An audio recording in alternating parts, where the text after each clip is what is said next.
సంవత్సరాలు మీరు ముఖ్యమంత్రిగా తీసుకొచ్చినటువంటి కాలేజీలను ఒకసారి బ్లాక్ అండ్ వైట్ రిలీజ్ చేయండి. 5 సంవత్సరాల కాలంలో గత ప్రభుత్వం 5 సంవత్సరాల కాలంలో తీసుకొచ్చినటువంటి మెడికల్ కాలేజీలను కూడా ఇది 2 ఆగస్టు 2024లో కేంద్ర మంత్రి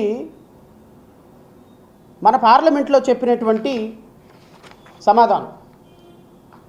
Details of colleges applied for letter of permission from the state of Andhra Pradesh in the last 5 years. 2019 నుంచి 2024 వరకు ఆంధ్రప్రదేశ్ రాష్ట్రానికి రాష్ట్ర ప్రభుత్వం రిక్వెస్ట్ పెట్టి నేషనల్ మెడికల్ కౌన్సిల్ నుంచి మాకు కొత్త కాలేజీలు కావాలి, గవర్నమెంట్ కాలేజీలు కావాలి, రాష్ట్రంలో మేము విద్యని చాలా ప్రామాణికంగా చేస్తున్నాం, సో విద్యను ప్రామాణికంగా చేసినప్పుడు ఖచ్చితంగా మాకు మెడికల్ కాలేజీలు కావాలి అని పదే నేషనల్ మెడికల్ కౌన్సిల్తో రిపీటెడ్గా ఎందుకంటే ఒక మెడికల్ కాలేజీ రావడానికి నేషనల్ మెడికల్ కౌన్సిల్ అంత ఈజీగా అప్రూవ్ చేయదండి. ఎందుకంటే ఇవన్నీ ఎందుకు చెప్పాల్సి వస్తుందంటే సబ్జెక్టు రాష్ట్ర ప్రజలని అన్ని మీడియాలు తప్పుదోవ పట్టిస్తున్నాయి. తెలుగుదేశం మీడియా అద్భుతంగా మేము పనిచేస్తున్నాము, పీపీపీ మోడల్ ఈయన అంటాడు. మరి మనోడికి పియ్యగా పనిచేయటం బాగా అలవాటయ్యి పనికిమాలిన అబద్ధాలన్నీ చెప్పడం మొదలుపెట్టినాడు మా మినిస్టర్ యాదవ్, హెల్త్ మినిస్టర్. మరి నాకు అర్థం కాదు, ప్రజలకి ఒక అంశం పట్ల మీ దగ్గర మీడియా ఉంది కాబట్టి, సో మీరు ప్రైవేట్ ఛానల్స్ మీ దగ్గర ఉన్నాయి కాబట్టి, డిజిటల్ మీడియాని 100 కోట్ల రూపాయలు పెట్టి మీరు మేనేజ్ చేస్తున్నారు కాబట్టి మీరు ఏం చెప్పినా ప్రజలు వినేస్తారు, ఏం చెప్పినా ప్రజలకు వెళ్ళిపోతుంది. పీపీపీ మోడల్ అద్భుతమైనటువంటి పీపీపీ మోడల్. ఆహా ఓహో, నా రాజ్యం నా రామరాజ్యం, ఇందులో రేప్ చేస్తే అడిగేవాళ్ళు లేడు, మర్డర్ చేస్తే మాట్లాడేవాళ్ళు లేడు.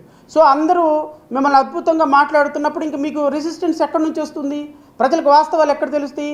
ఎందుకు సాయంత్రానికి 7 గంటల నుంచి 9 గంటల దాకా ఏబిఎన్లో, టీవీ5లో, మహా టీవీలో, ఈటీవీలో, ఆర్టీవీలో, ఎస్టీవీలో, కేటీవీలో, ఆర్టీవీలో కూర్చునేది మీ వాళ్ళే, మాట్లాడేది మీ వాళ్ళే. ఆంధ్రజ్యోతి నుంచి, ఆంధ్రజ్యోతి నుంచి, ఇంకో దగ్గర నుంచి, ఈనాడు దగ్గర నుంచి, మన్నాడు దగ్గర నుంచి, ఉదయం దగ్గర నుంచి ప్రతి పేపర్ మీ పేపరే. మొత్తం డబ్బులు ఇచ్చి మీడియా, డిజిటల్ మీడియా మీ మీడియానే. హైకోర్టు ఒక చిన్న కామెంట్ పాస్ చేసిందంటే 33 ఛానల్స్ బయలుదేరిపోతాయి. జడా శ్రావణ్ కుమార్, అరకోటి శ్రావణ్ కుమార్ అని అంటే కంగారు ఎందుకు? ముందు ఉంటుంది ఇంకా ముసలి పండుగ.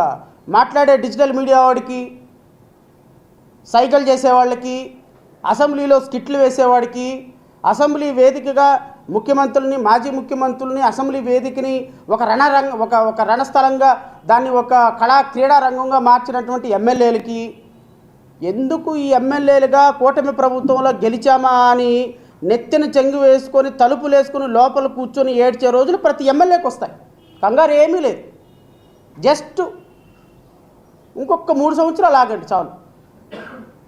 జీవితంలో తెలుగుదేశం పార్టీ, జనసేన తరపున నామినేషన్ పేపర్ ముట్టుకోవటానికి కూడా భయపడిపోయే రోజులు మీ ఎమ్మెల్యేలకి, ప్రజాప్రతినిధులకు వస్తాయి. ఏం కంగారు లేదు. In front of there is a crocodile festival అందరికీ. ఎందుకు అంటే రాష్ట్ర ప్రజలని మీరు చేస్తున్నటువంటి మోసం మిమ్మల్ని ఆ స్థాయికి తీసుకొస్తుంది. అది ఎవరు చేస్తారు? God will decide. Jada Sravan Kumar చేస్తాడా? ఇంకొకళ్ళు చేస్తారా? జగన్మోహన్ రెడ్డి చేస్తారా? ఎవరు చేస్తారు? ఎవరు పంపిస్తారు? ఎక్కడికి పంపిస్తారు? ఎలా పంపిస్తారు? ఎన్ని రోజులు ఉంచుతారు? ఇవన్నీ టైం విల్ డిసైడ్. ఒకటైతే మాత్రం కన్ఫర్మ్, కూటమి ప్రభుత్వంలో గెలిచిన ప్రతి ఎమ్మెల్యే, కూటమి ప్రభుత్వంలో ఈరోజు గెలిచిన 164 మంది ఎమ్మెల్యేలు ఆంధ్రప్రదేశ్ బోర్డర్లో కనపడితే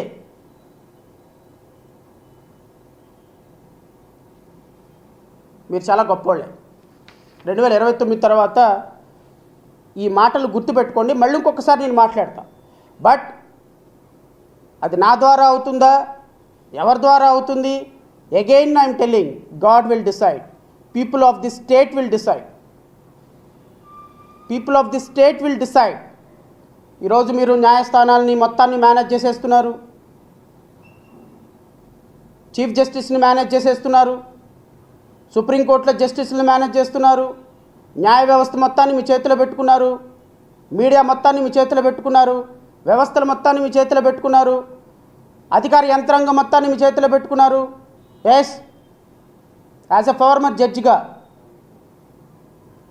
I'm passing a bold comment.